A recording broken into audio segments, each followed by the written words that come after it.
હાલો ઉગાડેલા મગ બનાવીએ.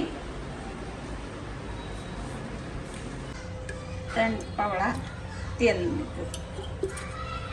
આમાં રાઈ જીરું નાખશું. રાઈ જીરું આવી ગયું છે. હિંગ નાખશું, લસણ નાખશું,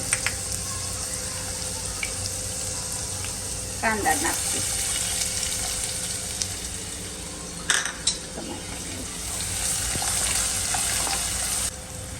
થોડાક ટમેટા નાખી ખટુંડા થાય મગ.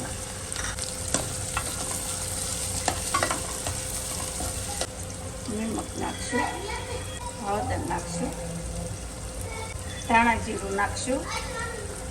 આ પકડી ગયું છે. હવે મગ નાખશું. આ ઉગાડેલા મગ છે. આપણે મગ નાખી દઈએ. ઉગાડેલા મગનું શાક કેમ બા? હા, મગનું શાક બહુ ગુણદાર.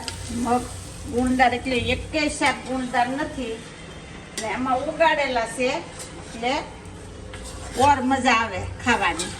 મસ્ત લાગે કેમ? મસ્ત લાગે.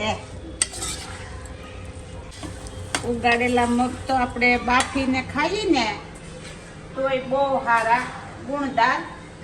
ડાયટ કરતા હોય ડાયટિંગ ને પણ હા એને તો બહુ સારા. લાલ મરચું છે. હલાવી થોડુંક પાણી નાખી દઈએ.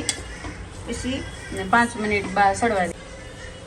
એમાં થોડુંક પાણી નાખી એટલે સડી જાય. ઢાંકી દેવું આપણે. 5 મિનિટ સડવા દેવું. એકદમ સડી જાય. એકદમ સડી જાય. જુઓ આપણું શાક મગ સડી ગયા છે. હા જુઓ મસ્ત બની ગયું. ઉગાડેલા મગ. ઉગાડેલા મગ. ઉગાડેલા મગ જુઓ સડી.